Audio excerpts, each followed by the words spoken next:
Now, Daniel Doody is on the ground in Lismore in New South Wales, where the Foundation for National Parks and Wildlife is rebuilding koala habitat. Dudes, what are you up to now?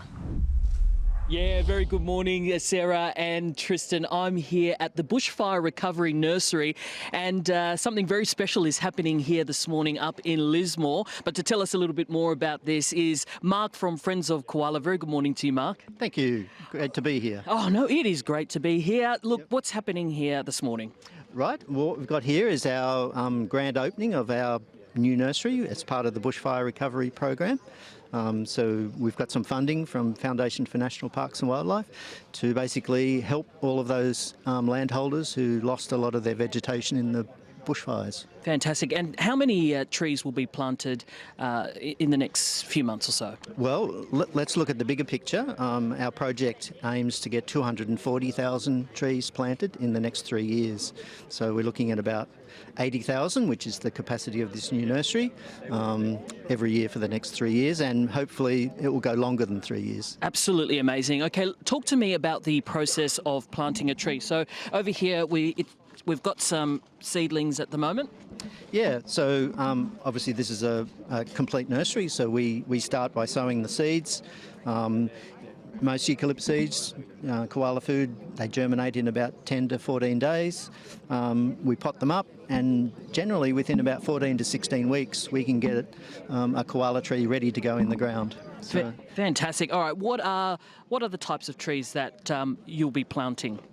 okay, so the main trees on the north coast here, we've got 3 species. We've got forest red gum, we've got swamp mahoganies, and we've got tallowood. And then we have a range of other secondary koala food trees. Plus, in terms of providing habitat for koalas, what we want to do is, as well as food, we provide shelter. So part of our planting regime normally is to put about 15 to 20% of non-food trees into every planting so that koalas have shelter as well as food. How important is it to be doing this for the koala species?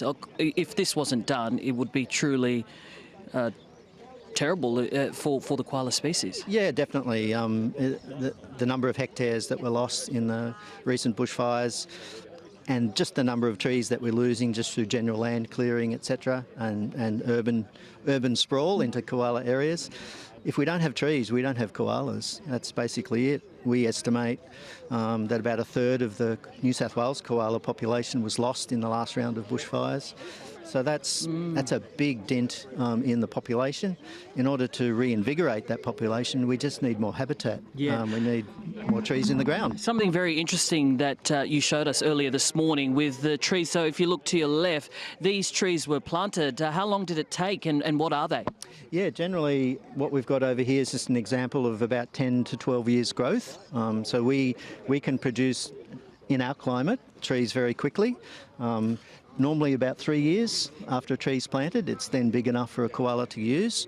So it doesn't take an awful long time to actually regenerate bushfire affected areas or any particular area that we want to regenerate.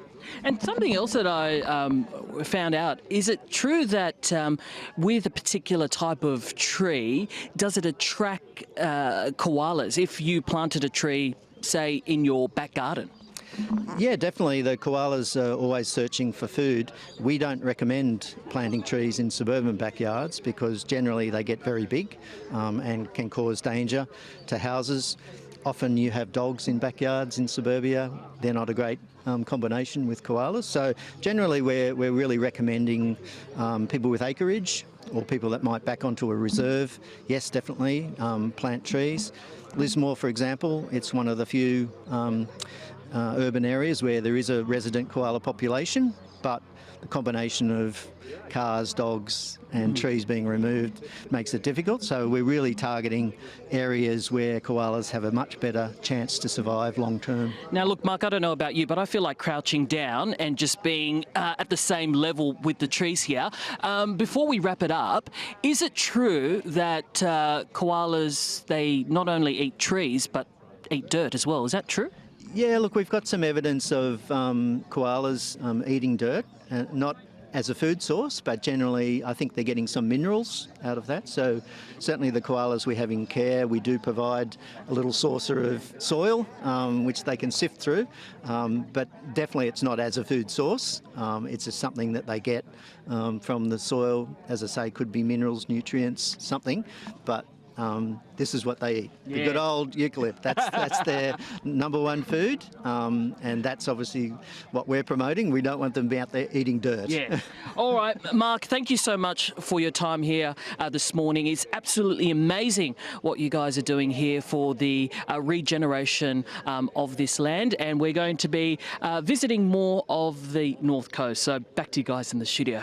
This is fantastic. Great work, Judy. We'll talk to you a little bit later.